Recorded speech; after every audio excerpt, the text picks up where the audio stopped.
வணக்கம். இன்னைக்கு என்ன இன்ஃபர்மேஷன் கொடுக்க போறேன் அப்படின்னா, ஆல்ரெடி சொல்லியிருந்தேன் இல்லையா, அட்மினிஸ்ட்ரேஷன் அண்ட் மேனேஜ்மெண்ட் இது ரெண்டுத்துக்கும் உள்ள டிஃபரன்சியேஷன் சொல்ல போறேன். ஸோ அட்மினிஸ்ட்ரேஷன்னா என்ன, மேனேஜ்மெண்ட்னா என்ன, இது ரெண்டுமே ஆக்சுவலா ஒரே மாதிரியான மீனிங் தான் நமக்கு கொடுக்குது. அட்மினிஸ்ட்ரேஷனாலும் மேனேஜ்மெண்ட்னாலும் ரெண்டுமே நிர்வகிக்கிற மாதிரி தானே வருது. அட்மினிஸ்ட்ரேஷன்னா அட்மினிஸ்ட்ரேட் பண்றது, மேனேஜ்மெண்ட்னா மேனேஜ்மெண்ட் பண்றது, ரெண்டும் ஒரே மாதிரி தானே. ஸோ இதுக்கான டிஃபரன்ஷியேஷன் தான் உங்களுக்கு நான் இப்போ சொல்ல போறேன்.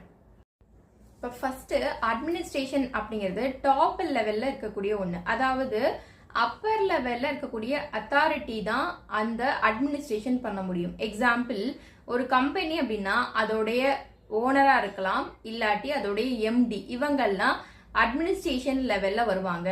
இதே மேனேஜ்மெண்ட்னா அட்மினிஸ்ட்ரேஷனோட கொஞ்சம் கீழேன்னு அர்த்தம். அதுக்கான இப்போ எக்ஸாம்பிள், லேபர் ஆர் எம்ப்ளாயர் கிட்ட டைரக்டா பேசுறது, அவங்கள கண்ட்ரோல் பண்றது யாருன்னா மேனேஜர்ஸ். இதே அட்மினிஸ்ட்ரேஷன் பண்றவங்க மேனேஜர்ஸை கண்ட்ரோல் பண்ணுவாங்க. அப்ப மேனேஜ்மெண்ட் அப்படிங்கிறது அதுக்கு கீழே மேனேஜர்ஸ் வருவாங்க. இந்த மேனேஜர்ஸ் என்ன பண்றாங்கன்னா அவங்களுக்கு கீழே இருக்கக்கூடிய ஸ்டாஃப்ஸ் அண்ட் அவங்களுக்கு கீழே இருக்கக்கூடிய எம்ப்ளாயி அண்ட் லேபர்ஸை என்ன பண்ணுவாங்கன்னா வேலை வாங்குவாங்க.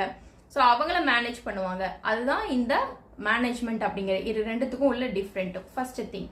செகண்ட் திங் என்ன அப்படின்னு பாத்தீங்கன்னா, இது ஒரு டாப் லெவல்ல இருக்கக்கூடியது, இது மிடில் அண்ட் லோவர் லெவல்ல இருக்கக்கூடியதான் மேனேஜ்மெண்ட். அட்மினிஸ்ட்ரேஷன்ங்கிறது டாப் லெவல், மேனேஜ்மெண்ட் அப்படிங்கிறது upper, middle and lower level அப்படின்னு சொல்லிட்டு சொல்லலாம்.